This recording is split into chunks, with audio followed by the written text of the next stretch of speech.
So, welcome to part number 3 of this Companies Act revision series, bounce back revision series.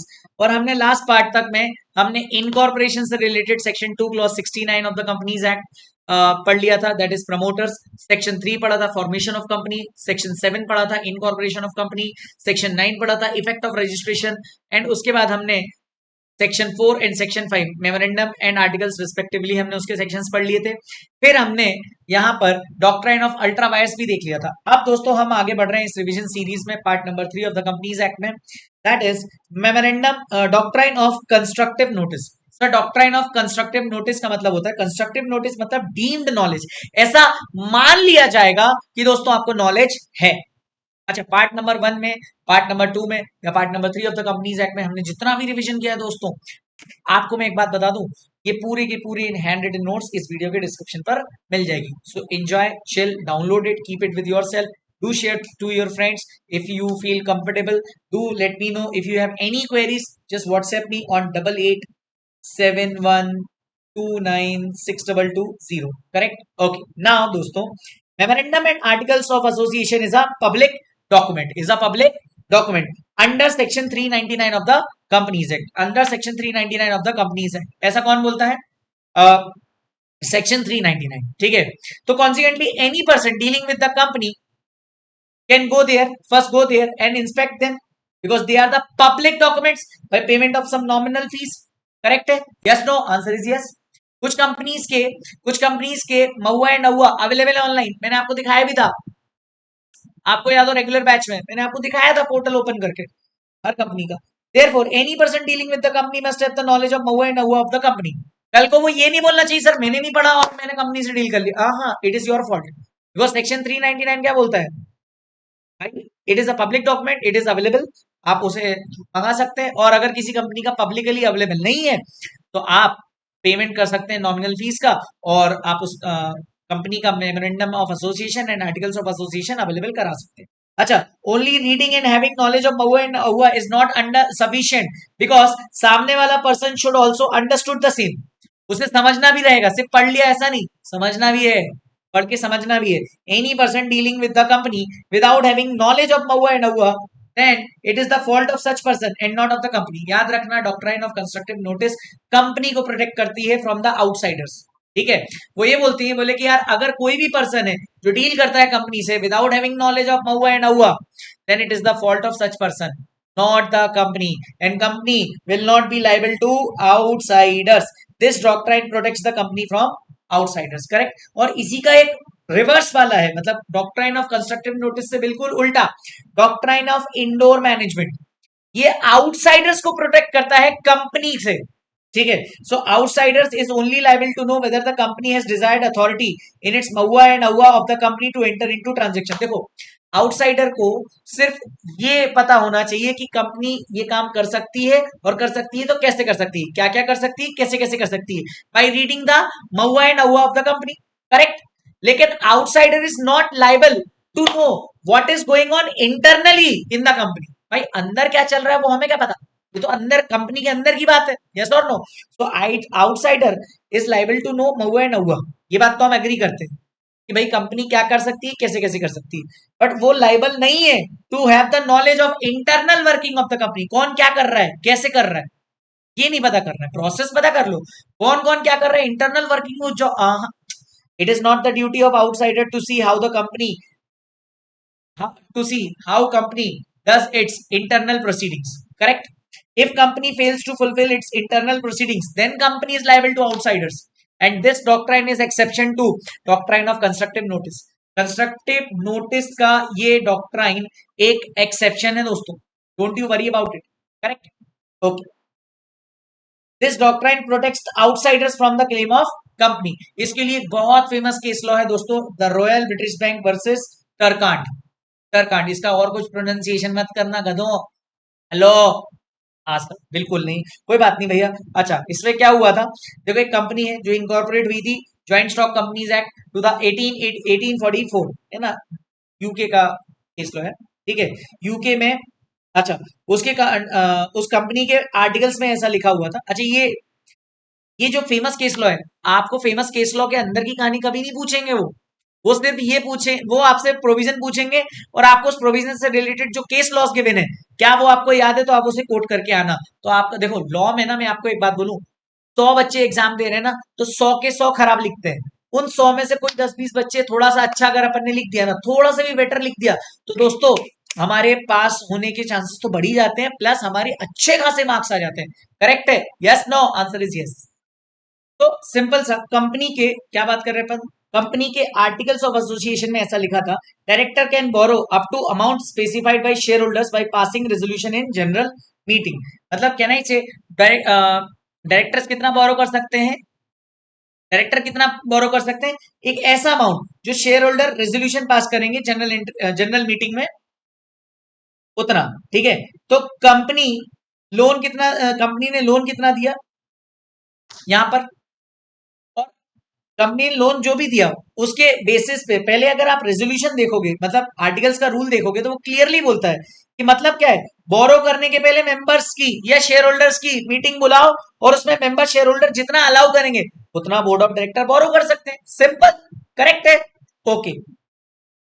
Company ने company ने क्या किया, loan लिया, secured loan. कितने का? 2000 पाउंड का सिक्योर्ड, रॉयल ब्रिटिश बैंक से। कौन सी बैंक से? रॉयल ब्रिटिश बैंक से। और ये बॉन्ड साइन किया, उसमें कॉमन सील भी थी, 2 डायरेक्टर्स ने साइन किया था, और सिग्नेचर ऑफ सीएस ने किया था। Later company went into liquidation and Turquand was appointed as liquidator. Turquand ने क्या किया, अपॉइंट हुआ। भाई साहब, तरकांड कौन था? एक पर्सन था। जब कंपनी वाइंड अप होती है तो कहना ही ऑफिशियल रिसीवर अपॉइंट होता है बाय द कोर्ट, तो वो एज ए लिक्विडेटर अपॉइंट हुआ। अच्छा, मुझे एक बात बताओ, यहाँ लोन किसने दिया, लिया था? कंपनी ने। किससे? रॉयल ब्रिटिश बैंक से। ठीक है? उसमें कितना बॉन्ड जो था कंपनी और बैंक के बीच में, वो किसने साइन किया था? 2 डायरेक्टर्स ने, एक कंपनी सेक्रेटरी ने, और कॉमन सील के अंदर। कंपनी कौन हो गई? डेटर। बैंक कौन हो गया? क्रेडिटर। अब रिसीवर कौन आया नया? तरकांड पिक्चर में आ गया। जब कंपनी लिक्विडेट हो रही थी तो बैंक ने क्लेम किया अपने 2000 पाउंड। तरकांड ने बोला loan of 2000 is ultra vires transaction, company is not liable to pay loan because meeting of shareholder was not called for borrowing 2000 pound. However, shareholder approved the transaction to borrow, but did not specify the amount. उन्होंने specify नहीं किया था amount. ये बात सुन के RBC bank वालों को गुस्सा आया। उन्होंने क्या किया, सू कर दिया। किस पर? टरकांड पर। और कहना ही से कोर्ट का फिर डिसीजन आएगा, तो कोर्ट ने बोला company is liable to repay the loan as companies internal working क्या है, वो बैंक का प्रॉब्लम नहीं है। तो doctrine of construct indoor management में एक केस याद रखना है, royal British bank versus Turquand. इस केस में क्या हुआ था, कंपनी ने लोन लिया था, कंपनी के आर्टिकल्स में लिखा था कि भाई मीटिंग बुलाना रहेगी डायरेक्टर्स को, और उसमें जो अमाउंट स्पेसिफाई होगा उतना अमाउंट का लोन ले सकते हैं। बट इन्होंने लोन लिया और शेयर होल्डर से रेटिफाई करा लिया। अच्छा, कंपनी के आर्टिकल्स में ऐसा था, कंपनी ने लोन ले लिया, कंपनी ने कॉमन सील दी, 2 डायरेक्टर्स के साइन थे, सिग्नेचर थे, तो बैंक तो यही समझेगी ना कि भैया कंपनी ने सब कुछ काम ढंग से किया है। कंपनी बैंक ने कंपनी को लोन दे दिया। अब जब रिसीवर बोलता है बोले ये तो विद इन द लिमिट था ही नहीं, और इनको तो पता होना चाहिए था कि आर्टिकल्स में ऐसा लिखा है। भाई साहब, आर्टिकल्स में ऐसा लिखा है, लेकिन जब कॉमन सील डायरेक्टर साइन कर रहे हैं और ये सब लोग साइन कर रहे हैं, तो कहना ही से ऐसा बैंक को मानना ही पड़ेगा कि भाई सब कुछ सही हुआ है। तो ऐसे केस में बैंक गई थी कहाँ, कोर्ट में, और टरकांड के केस, और उस केस में कंपनी को लाइबल हुआ। अच्छा, टरकांड के केस क्यों गया? क्योंकि Turquand was the official receiver of the company, तो कंपनी में केस नहीं होगा, टरकांड पे केस होगा। समझे? Okay. Company was held liable to repay the loan as company internal working is company's internal problem, not the problem of bank. Correct? अच्छा, लेकिन याद रखना इस डॉक्ट्राइन ऑफ इंडोर मैनेजमेंट की कुछ एक्सेप्शन है। सर कितने एक्सेप्शन है? नंबर 1, अगर in case where outsider has the knowledge of irregularity, outsider को पता था कि कंपनी में ये इरेगुलरिटी चल रही, फिर भी उन्होंने कंपनी से डील किया, तो भैया इस केस में आपको इंडोर मैनेजमेंट प्रोटेक्ट नहीं करेगा। अच्छा, इन केस वेयर आउटसाइडर है सस्पिशियस अबाउट इरेगुलरिटी, आउटसाइडर ने इंक्वायर किया और उसके बाद भी आउटसाइडर ने इंटर कर लिया transaction without proper inquiry, then outsider will be liable. इस केस में फिर डॉक्ट्राइन ऑफ इंडोर मैनेजमेंट आपको बचाएगा नहीं। या तो आपके पास नॉलेज था या आपके पास सस्पिशन था, और फिर भी आपने इंक्वायरी नहीं करी, करनी चाहिए थी, नहीं करी, और आप ट्रांजेक्शन एंटर कर गए, तो भाई इस केस में आप लाइबल हो। और या फिर in case of forgery, fraud, fraud के केस में क्या हुआ? फ्रॉड के केस में याद हो, मैंने आपको बोला था कंपनी के शेयर सर्टिफिकेट मार्केट में सीएसीएस शेयर सर्टिफिकेट कौन इशू करता था पहले फिजिकली? सीएसीएस, ठीक है। अब ध्यान रखना, कंपनी के शेयर सर्टिफिकेट मार्केट में घूम रहे हैं फर्जी, कंपनी को ही नहीं पता, कंपनी को ही नहीं पता, है ना। अब कंपनी के मान लो ऑथराइज शेयर कैपिटल है 1 करोड़, मार्केट में घूम रहे शेयर 5 करोड़ के, तो कहना से उस केस में चार्टर्ड अकाउंटेंट इज लाइबल या सीएस इज लाइबल, करेक्ट है, सीएसीएस लाइबल है ना। लेकिन सीए ने चोट कर दी कंपनी के साथ, क्या किया? फोर्ज शेयर सर्टिफिकेट इशू कर दिए, मार्केट में 5 करोड़ के शेयर्स घूम रहे हैं, जबकि कंपनी की ऑथराइज लिमिट कितनी? 1 करोड़। कहना इसे कंपनी के साथ तो फ्रॉड हुआ ही हुआ। आप बोलो, आप कंपनी का गिरबान नहीं पकड़ सकते, बोले यार कंपनी, यार तेरे नाम पे ये सब हम देख रहे हैं, तो कंपनी आपके साथ मिलके उस जिसने धोखा किया कंपनी को, कंपनी के साथ उसको निपटाएगी। तो फोर्जरी के केस में भी इंडोर मैनेजमेंट अप्लाई नहीं होगा। तो 3 केसेस में इंडोर मैनेजमेंट का डॉक्ट्राइन अप्लाई नहीं होगा। अच्छा, याद रखना, इसको टर्कान रूल भी बोलते हैं। इसके बाद आते हैं दोस्तों शेयर की डेफिनेशन पे। किसकी डेफिनेशन में? शेयर की डेफिनेशन की। शेयर की definition is nothing but section 2 clause 84 में गिवन है। कहां पे गिवन है? Section 2 clause 84 of the companies act में गिवन है ना। हिस्से का हिस्सा is share, share is nothing but part of share capital in the company. ओ, अगर आपने याद हो, डेफिनेशन पढ़ी हो, share is nothing but part of share capital, total share capital of the company. आ जाओ, अपन दिखा देता हूं मैं आपको, टेक्स्ट बुक पे ये अपन ने देखा था, है ना। ये देखो, ये सब हमने पढ़ लिया। हाँ, share means a share in the share capital of the company and it includes stock. Stock is nothing but bundle of shares. Stock is nothing but bundle of share. ठीक है। अच्छा, याद रखना, share is not a sum of money but a bundle of rights and liability. Share is right to participate in the profit of the company. Shares की वजह से ही तो कहने से share holder members of the company participate करते हैं profits में, है ना। It is a going concern and company declare करती है डिविडेंड उस पर, और कंपनी मेंबर्स क्या करते हैं? राइट टू पार्टिसिपेट रहता है उनके पास in the assets of the company, है ना। इज वाइंड और जब कंपनी का वाइंड अप होता है तो कहने से उनके पास पार्टिसिपेट करना होता है, right to asset of in the company में। जब असेट्स का बंटवारा होता है तो कहने से शेयर होल्डर्स को मिलता है कुछ ना कुछ बेनिफिट, यस और नो। बट सबसे पहले आउटसाइड लायबिलिटीज को चुकाया जाता है। मैंने आपको ये बहुत डिटेल में बताया था पूरा प्रोसेस, ठीक है। अच्छा, shares are a movable property, ये कौन बोलता है? सेक्शन 44। याद रहे तो ठीक है, नहीं याद रहे तो कोई दिक्कत नहीं, बट याद रखना शेयर की डेफिनेशन सेक्शन 2 क्लॉज 84 में गिवन, करेक्ट है, ओके।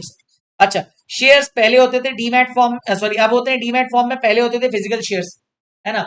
आज भी पुरानी कंपनीज जो थी ना, बहुत पुरानी कंपनीज, वो फिजिकल फॉर्म में शेयर्स इशू करके रखी थी। तो जो पुरानी किसी के पास शेयर होल्डर होंगे ना, किसी पुरानी कंपनी के, मान लो रिलायंस में ही आपके कोई दादाजी वगैरह, नाना जी वगैरह, पापा वगैरह के पास बिल के रूप में फिजिकल शेयर्स रखे होंगे, तो वो एक पूरा प्रॉपर डॉक्यूमेंट होता है। आज की डेट में ऐसा कोई डॉक्यूमेंट नहीं है, it is in demat form, है ना।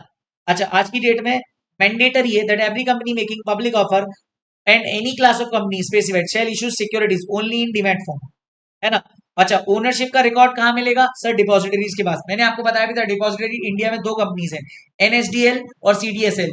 याद है, मैंने उनकी पूरी वेबसाइट आपको ओपन करके दिखाई थी, है ना। Every company in a company having a share capital shall not be distinguished by it's distinct number. Shares यहां पर अगर डीमैट फॉर्म में है तो वो डिस्टिंग्विश नहीं होंगे किसी डिस्टिंक्टिव नंबर से, क्यों? क्योंकि वो तो इलेक्ट्रॉनिक फॉर्म में है। बट अगर फिजिकल फॉर्म में है तो सेक्शन 45 बोलता है कि उनके डिस्टिंक्टिव नंबर होने चाहिए। और प्रूफ ऑफ ओनरशिप यहाँ पे क्या होगा? Share certificate. डीमैट फॉर्म में किसके पास होती है रिकॉर्ड्स? Beneficiary, sorry depository. यहाँ शेयर सर्टिफिकेट, करेक्ट है। फिजिकल शेयर और डीमैट वाले फॉर्म में आप देखिए। पब्लिक ऑफर 2 तरीके के होते हैं, इनिशियल और फर्दर। इनिशियल मतलब पहला पहला पब्लिक ऑफर लेके आई कंपनी, और एफपीओ मतलब फर्दर पब्लिक ऑफर, ओके। इसके बाद हमने देखा था क्लासिफिकेशन ऑफ शेयर कैपिटल। अगर आप देखोगे तो हैंड रिटन में रिकॉर्ड्स ऑफ डिपॉजिटरी में मैंने आपको ये लिखाया था। अच्छा, can there be only preference share in a company? मैंने आपको क्लास में पूछा भी था, तो answer was no. Preference share अकेले किसी कंपनी में नहीं हो सकते, क्योंकि अगर जब इक्विटी नहीं है तो आप प्रेफरेंस किसको दोगे? तो बिना प्रेफरेंस शेयर के कोई कंपनी इनकॉर्पोरेट हो ही नहीं सकती। और सोच के देखो, जब आप कंपनी इनकॉर्पोरेट करते हो तो आपको सब्सक्राइबर टू द मेमोरेंडम देना पड़ता है, जो कुछ और नहीं, इक्विटी शेयर होल्डर्स ही होते हैं। याद आ रहा है आपको? हाँ सर, याद आया। उसके बाद आ जाओ classification of share capital. Share capital classify होती है कितने फॉर्म्स में? सबसे पहले ऑथराइज शेयर कैपिटल, या हम इसको बोलते हैं नॉमिनल कैपिटल, मतलब maximum amount of share capital of the company. उसके बाद आती है सब्सक्राइब कैपिटल। सब्सक्राइब कैपिटल क्या होती है बेटा? जितना part of the share capital subscribe करते हैं कौन? मेंबर्स। अच्छा, उसके बाद आती है called up capital. Called up capital क्या होती है? जो कॉल की जाती है for the payment by the company. और पेड अप शेयर कैपिटल या share capital paid up means such aggregate amount, मतलब टोटल अमाउंट जो क्रेडिटेड होती है as paid up in is equivalent to the amount received paid up in respect of the shares issue. जितने share issue करे उसके respect में जो amount receive हुआ है उसको हम बोलते हैं paid up share capital. All इसमें वो अमाउंट भी इंक्लूड होता है जो कॉल से नरियर भी कहलाता है। फॉर एग्जांपल 10 करोड़ की शेयर है, 10 करोड़ की क्या है? 10 करोड़ की क्या है? शेयर कैपिटल, करेक्ट है ना? और अगर इसमें सर कोई amount received in respect of the share by what ever name called, मतलब कहना ही से इसमें वो पार्ट नहीं आता जो सिक्योरिटी प्रीमियम के नाम पे हमें रिसीव होता है। तो share paid up share capital क्या होती है? Total aggregate amount of money which is credited in the which is credited in the which is credited in the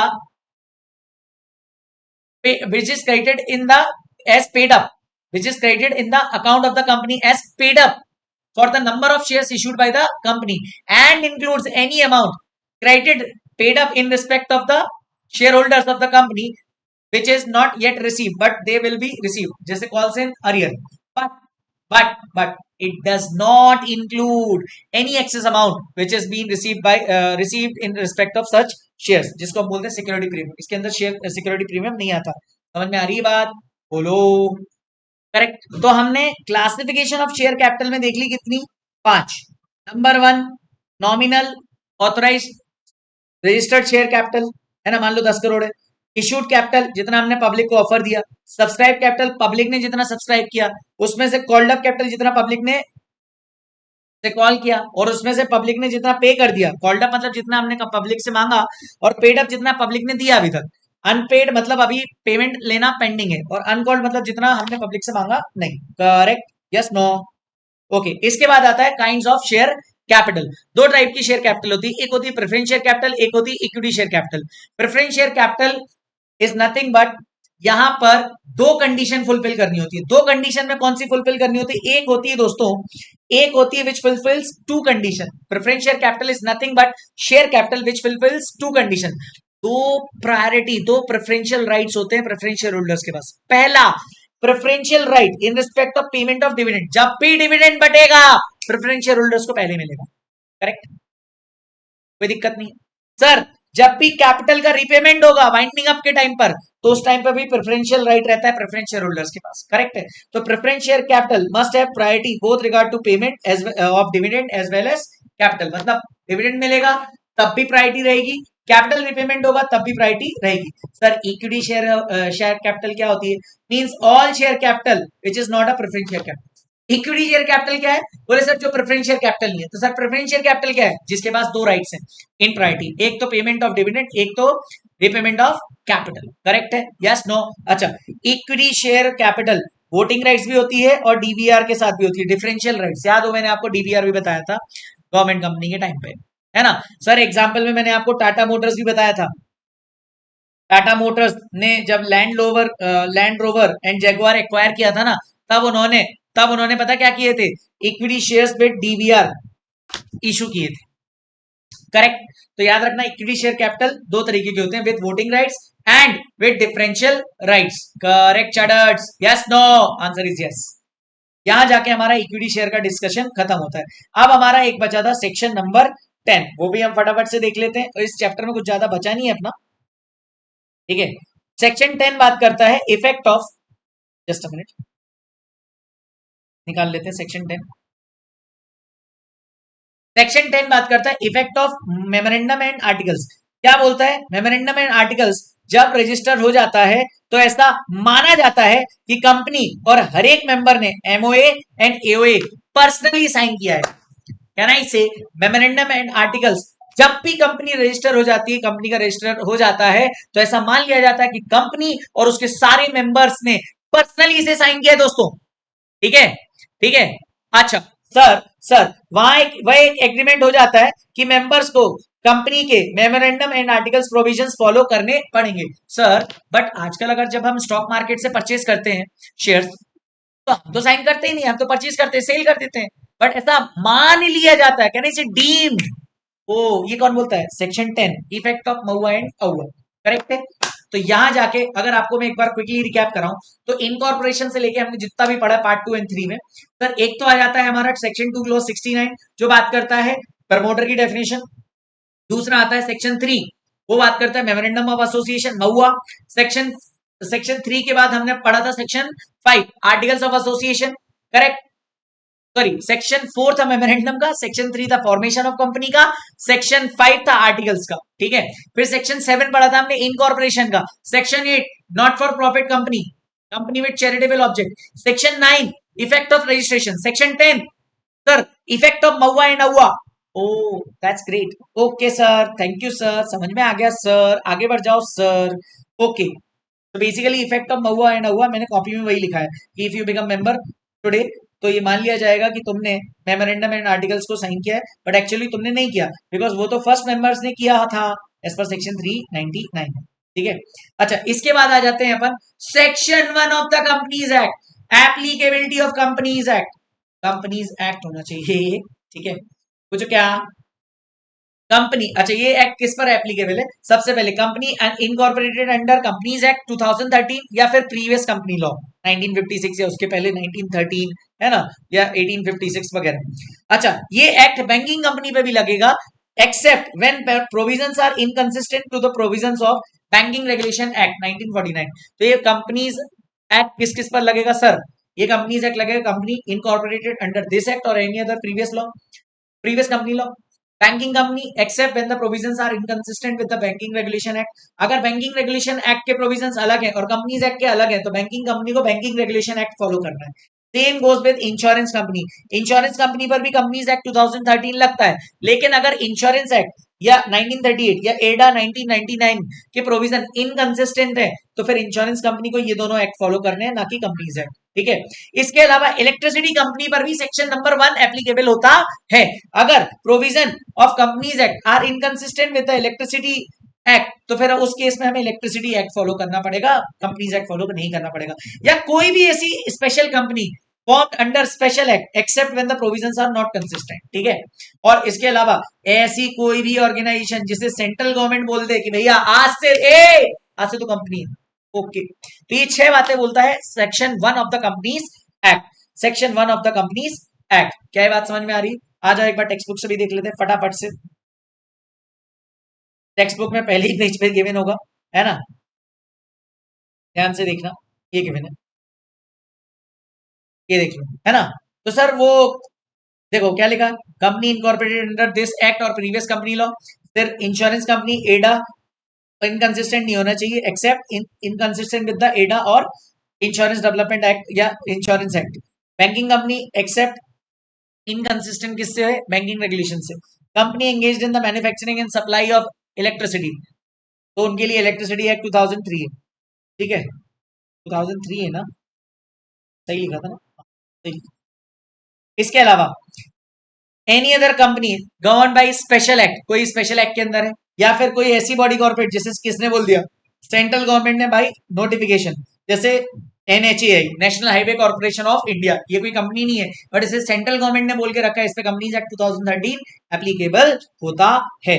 अब आ जाते हैं दोस्तों, एक कॉन्सेप्ट अपना लास्ट बचा है पूरे चैप्टर में and that is nothing but lifting और पियर्सिंग ऑफ कॉर्पोरेट विल। सबसे पहले समझते हैं कॉर्पोरेट विल। तो कॉर्पोरेट का मतलब होता है कंपनी और विल का मतलब होता है कर्टन, पर्दा, पर्दा है, पर्दा है ना। कॉर्पोरेट विल पता क्या होता है दोस्तों?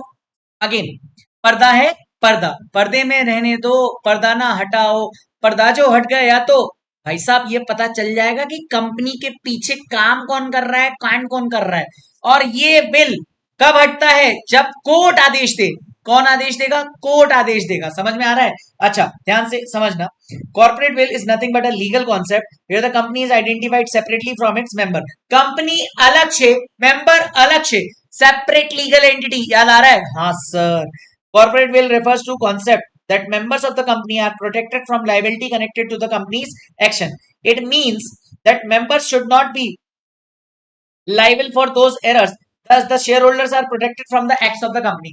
Company के काम के लिए, कांड के लिए शेयर होल्डर्स लाइबल नहीं होते, ऐसा बोला जाता है by the concept of corporate veil. लेकिन इफेक्ट ऑफ कॉर्पोरेट विल क्या होता है? Only company is liable for the acts done in the name of company even though directors are employees acting on behalf of the company. Liable कौन रहेगी? Company. लेकिन कुछ exceptions हैं जब हमें ये पर्दा हटाना पड़ता है। पर्दा हम हटा सकते हैं या कोर्ट? सर कोर्ट हटा, कौन हटाती? कोर्ट। तो इट मींस लुकिंग बिहाइंड, अच्छा, lifting of corporate veil, it means looking behind the company as a legal person that is disregarding the corporate entity. Company अब कंपनी नहीं रही, कंपनी और members के बीच का पर्दा हटाओ और उस पर्दे के हटने के बाद पता चल जाएगा किसने कांड किया है। ये कौन हटाएगा? Court. Court will lift the corporate veil and treat the company and member as same. हमने जनरली कंसेप्ट पे क्या पढ़ा है? Company and members are different, separate from legal entity, but whenever the corporate will be lifted by the court, then company and the members will be treated as same. Correct? Yes, no? Answer is yes. कौन से circumstances है? Sir 5 circumstances है। कितने? 5 circumstances हैं जहां पर lifting of corporate will होगा। ठीक है, cases where corporate will may be lifted. Number 1, आपने डिवाइस किया incorporate, where device of incorporation is used for illegal or improper use। आपने कंपनी का इनकॉर्पोरेशन ही इसलिए किया था ताकि आप कोई इलीगल या इम्प्रॉपर पर्पस कंडक्ट कर सको। इलीगल पर्पस के लिए आपने कंपनी का इनकॉर्पोरेशन किया है, तो ऐसे केस में मैंने एक कंपनी बनाई, ठीक है, और मैंने वो कंपनी जो बनाई है उस केस में उस कंपनी का बनाने का पर्पस क्या था? Illegal, improper. तो ऐसे केस में अगर कोई अग्रीव्ड पर्सन कहां जाएगा? कोर्ट में। कोर्ट चाहे तो कॉर्पोरेट विल हटा सकती है और पता चल जाएगा कंपनी के पीछे मैं हूं। करेक्ट? इस रूल के लिए where device of incorporation is used for illegal और इम्प्रॉपर पर्पस, उसके लिए केस लॉ है Gilford motor company versus Horne. Horne, ठीक है, गलत मत समझना, ठीक है। एक गिलफर्ड मोटर कंपनी है और उसके और एक उसका एम्प्लॉय है हॉर्नी, तो इनके बीच में क्या होगा? कॉन्ट्रैक्ट ऑफ एम्प्लॉयमेंट, है ना। Horne can not start business which is similar to the business of Gilford motor company. Correct? ये कॉन्ट्रैक्ट में लिखा हुआ था। करेक्ट है। अब भाई साहब आप एम्प्लॉयमेंट में हो, ठीक है, हॉर्ने भाई साहब जो चूंकि क्या थे? गिलफर्ड मोटर के एम्प्लॉय थे, उन्होंने पता क्या किया? एक कंपनी इनकॉर्पोरेट करी, x limited, suppose x limited, है ना, और कंपनी क्या कर रही है? Similar business of Gilford motor company. ऐसे केस में गिलफर्ड मोटर ने हॉर्ने को बोला कि भाई ये क्या कर रहे हो? तो गिलफर्ड मोटर ने, जब कंपनी के डायरेक्टर्स ने बोला हॉर्ने से, तो हॉर्ने क्या बोलता है? अरे मैं थोड़ी कर रहा हूं, ये तो कोई कंपनी अलग है, मैं अलग हूं। तो भैया हॉर्ने ने यहाँ पे जो एक्स लिमिटेड बनाई, कहना इसे इलीगल और इम्प्रॉपर यूज के लिए बनाई, क्योंकि उसके उसको ऐसा करना नहीं चाहिए था, है ना। ऐसे केस में गिलफर्ड मोटर कहां चले गए? सू कर दिया हॉर्ने को, और ये मैटर गया कोर्ट में। कोर्ट ने बोला, कोर्ट ने क्या किया? लिफ्टिंग ऑफ कॉर्पोरेट विल की मतलब कोर्ट ने कॉर्पोरेट विल हटाया, तो पता चला भैया हॉर्ने भाई साहब की ही कंपनी थी, तो हॉर्ने भाई साहब को रिस्ट्रिक्ट कर दिया कि भैया ये कंपनी बंद करो, है ना। तो पहला चीज क्या, पहला रूल क्या था? कब कॉर्पोरेट विल हटाई जाएगी? जब जब जब जब क्या होगा सर? तब जब कंपनी डिवाइस होगी फॉर इलीगल और इम्प्रॉपर पर्पस। ठीक है। दूसरा था टू डिटरमाइन द रेसिडेंस और character of the company. To determine the residence और कैरेक्टर ऑफ द कंपनी, इसके लिए एक पता केस लॉ है Daimler company limited versus continental tyre and rubber company. ठीक है। ये जो कंपनी थी ना, ये जर्मन कंपनी थी। ये क्या थी? German company. इनकॉर्पोरेट हुई थी लंदन में। इसके मैक्सिमम शेयर होल्डर्स कहाँ के थे? जर्मन के। अच्छा, अपने को एग्जाम में ना ये रूल बस याद रहना चाहिए। केस लॉ याद रहे तो ठीक है, नहीं तो अपन ये रूल बस लिख के आएंगे। पहला रूल क्या था? Device of incorporation for the illegal और इम्प्रॉपर पर्पस। दूसरा, डिटरमाइन द रेसिडेंस और कैरेक्टर ऑफ द कंपनी। अभी केस लॉ में हुआ क्या था? चूंकि अपन एग्जाम ओरिएंटेड डिटेल्ड रिवीजन कर रहे हैं, तो कॉन्टिनेंटल कंपनी जो थी ना, continental tyre and rubber company, ये इनकॉर्पोरेट हुई थी लंदन में। इसका काम था to market and sell tyres made in Germany. Germany के जो टायर्स मेड होते थे वो ये लंदन में बेचते थे, है ना। इसके सारे share holders, majority share holders कहाँ के थे? जर्मन थे। कॉन्टिनेंट, अच्छा ये केस लॉ का है वर्ल्ड वॉर टू का, वर्ल्ड वॉर टू के टाइम में कॉन्टिनेंटल ने सप्लाई करे tyres on credit to Daimler, है ना। Later world war one took place. World war one में भी जर्मनी था, वर्ल्ड वॉर टू भी था। ये हाँ, वर्ल्ड वॉर वन का केस है, मैं गलत बोल गया, वर्ल्ड वॉर टू, है ना। हिस्ट्री का टीचर नहीं हूं मैं, but still world war one हुआ। Daimler refuse to pay by saying that continental is alien enemy और matter went to court. Court lifted the corporate will of Continental and court held that Continental is yes aligned enemy. क्यों? क्योंकि Daimler तो England का था, उसने पैसे देने से मना कर दिया। क्या बोल के? बोले वर्ल्ड वॉर 1 चल रही भाई, इसी देश से हमारी देश की सेना लड़ रही है और साला हम इसको पेमेंट करें। और कॉन्टिनेंटल कंपनी बोलती भैया वो तो देश अलग है, वो तो वहां का रेजिडेंस अलग है, हम तो यहाँ की कंपनी है, तो भैया हमें तो पेमेंट दो। फिर जब पता चला, कोर्ट में केस गया, तो कोर्ट ने कॉर्पोरेट बिल हटाई और पता चला कि सारे share holders, almost majority of the share holders Germany के हैं, तो उस कंपनी को एलाइन एनिमी माना गया और ऐसे केस में डेमलर भाई साहब कोर्ट केस जीत गए। करेक्ट है। तो सेकंड था to determine the residence and character of the company. एक और चीज, to avoid tax welfare laws. Third, कब? टोटल 5 एक्सेप्शन है जब कॉर्पोरेट बिल हटेगी, पर्दा हटाया जाएगा बाय द कोर्ट। पहला था device of incorporation of a company for illegal और इम्प्रॉपर यूज। दूसरा था to avoid determine residence and, just a second,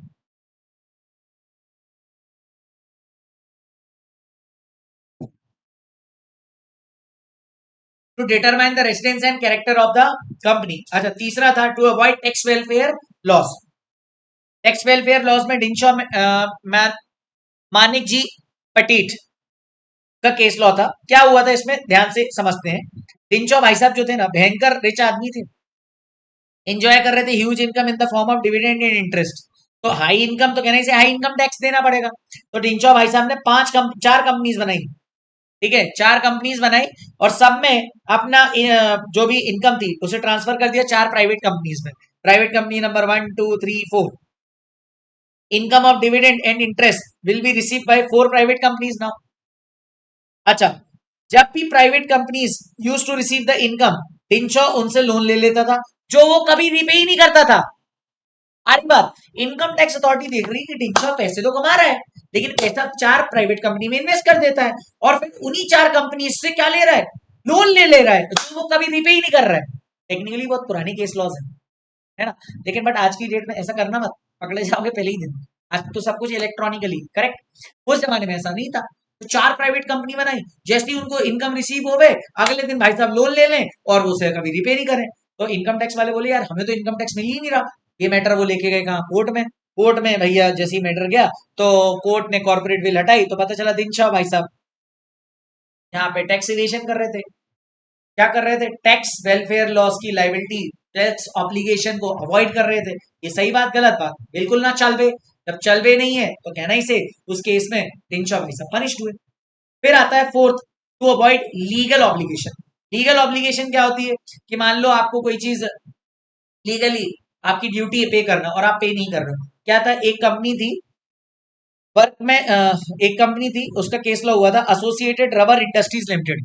associated rubber industry limited करके एक कंपनी थी और उसके जो वर्कमैन थे, मतलब जो लेबर्स थे, उन्होंने उस पर केस किया था। क्यों? क्योंकि जो ये कंपनी थी ना, उसके पास प्रॉफिट बहुत सारा था, तो जितना ज्यादा प्रॉफिट उतना ज्यादा उन्हें बोनस देना पड़ता था, क्योंकि बोनस एक्ट भी था। तो ऐसे केस में कंपनी ने क्या किया, एक सब्सिडरी को बना दिया, फॉर्मड सब्सिडरी, और अपने सारे असेट्स और इन्वेस्टमेंट उसके नाम पर कर दिए। कहना इसे इनकम भी उसमें डिवाइड हो गई। जब इनकम डिवाइड हो गई तो कहना इसे प्रॉफिट उस कंपनी का, रबर इंडस्ट्री कंपनी का क्या हो गया, कम हो गया। कहना इसे बोनस भी कम हो गया। ये बात कंपनी के लेबर्स और एम्प्लॉइज ने देखी, तो मैटर ले गए वो कोर्ट में। कोर्ट में जैसे ही लिफ्ट कॉर्पोरेट बिल हटाई तो पता चला ये सब्सिडरी तो फालतू में बनाई हुई थी, जस्ट लीगल ऑब्लिगेशन अवॉइड करने के लिए, बोनस की ऑब्लिगेशन अवॉइड करने के लिए। करेक्ट है। या क्या इसी मॉड्यूल में केस लॉस गिवन है, ये केस लॉ मैंने क्लास में, रेगुलर क्लास नोट्स में भी कवर किए हैं। Last but not the least, एक ऐसी सब्सिडरी कंपनी बनाई जो एक तरह से आपका एजेंट काम कर रही है। इसमें एक फेमस केस लॉ है, merchandise transport limited versus British transport commission. जैसे British transport commission is nothing but, जैसे अपने देश में है ना आरटीओ, लाइसेंस देता है, करेक्ट। तो मर्चेंटाइज टेलीकॉम ट्रांसपोर्ट लिमिटेड ने क्या किया, उनको लाइसेंस चाहिए था ट्रांसपोर्टेशन बिजनेस के लिए, लेकिन वो ले नहीं पाए किसी रीजन की वजह से, तो उन्होंने एक सब्सिडरी बनाई, है ना, और उस सब्सिडरी बनाई मान लो एक्स लिमिटेड, और अपने सारे व्हीकल उनके नाम पे ट्रांसफर कर दिए, और फिर अप्लाई कर दिया लाइसेंस के लिए ब्रिटिश ट्रांसपोर्ट कंपनी के पास।